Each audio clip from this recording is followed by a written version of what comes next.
Mga kaibigan, welcome back. Eto, napakainit po ng mga balita ko sa inyo. Ang ating pambato na si Kai Sotto mukhang hindi makakalaro sa NBA Summer League ayon po yan sa source natin.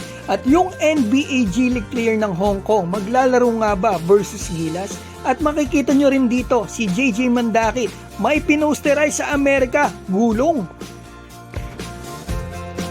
Nag-eensayo na ang Gilas Pilipinas para dito sa laban nila sa Hong Kong sa FIBA Asia Cup Qualifier sa February 22. At kung titignan talaga natin ang lineup at history ng bansang Hong Kong, dehadong-dehado sila sa Gilas Pilipinas. Pero may player sila ngayon na drafted sa NBA G League, 3rd overall pick pa, na nagngangalan pong David Mocha, 6'10", center na starter pa ngayon sa Long Island Nets. Ngunit hindi po pala ito makakalaro kahit sa kanila ang venue. Kasi wala pong post about sa kanya ang Hong Kong basketball team at ongoing po pala ang NBA G League. May game pa sila, same date, February 22 kalaban ng Mexico City Capitanes.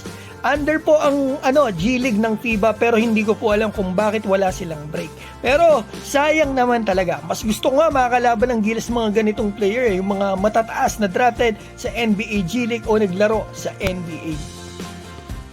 Ngayon, bigyan ko kayo ng mabilis na balita dito kay JJ Mandakit na naglalaro ngayon sa The Grind Session sa Amerika. Ilang beses na siya naging best player of the game dito.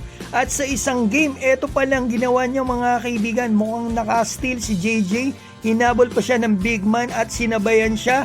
Posterize ang inabot, nag-backdive pa sa sahig. So mga kaibigan, napapaisip na lang talaga ako sa player na ito. Kung kailan kaya ito maglalaro sa Gilas, eligible naman siya as local, magaling talaga na point guard at willing maglaro sa ating national team.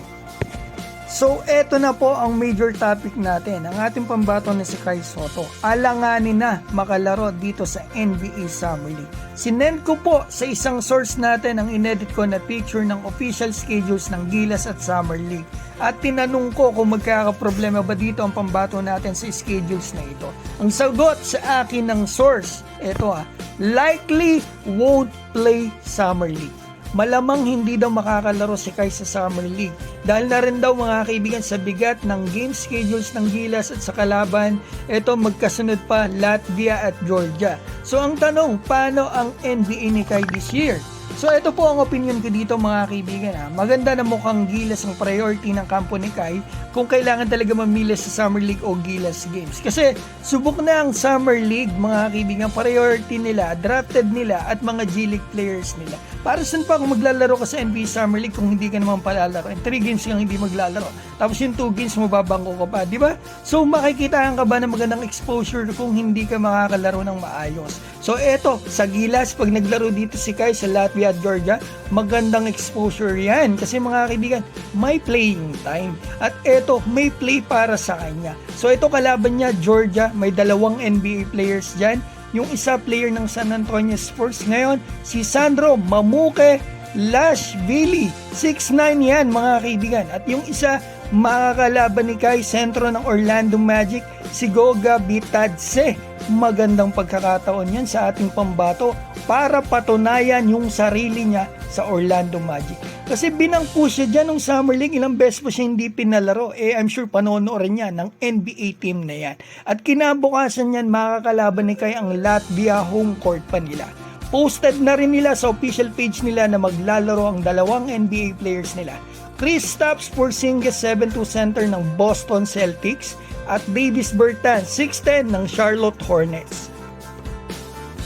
Madami na din pong players na naglaro sa FIBA na nakakuha ng opportunities dito sa NBA. Basta impressive may pakita dito ni Kai sa laban niya sa NBA players ng Georgia at Latvia, hindi po malabo na makatanggap siya ng invitation or NBA contract. Kaya naman mga kaibigan, hiling ko po sa inyo, supportahan po natin si Kai Sotto. At eto, kung kayo po ay may opinion, maaari na po kayo mag-comment dyan sa baba about sa video ito. At eto, batiin ko lamang po si Kuya Mags Laarni Pam, pagaling po kayo, nasa New Zealand. At eto, New Zealand din, Dodong Joseph, RMATV, Super Ninja, Mark Ray Mendoza, PJ Manso, Dwayne Giselle, Arthur Pablico, Joel Alago, Joval at Claude Salazar. Maraming salamat po sa inyo.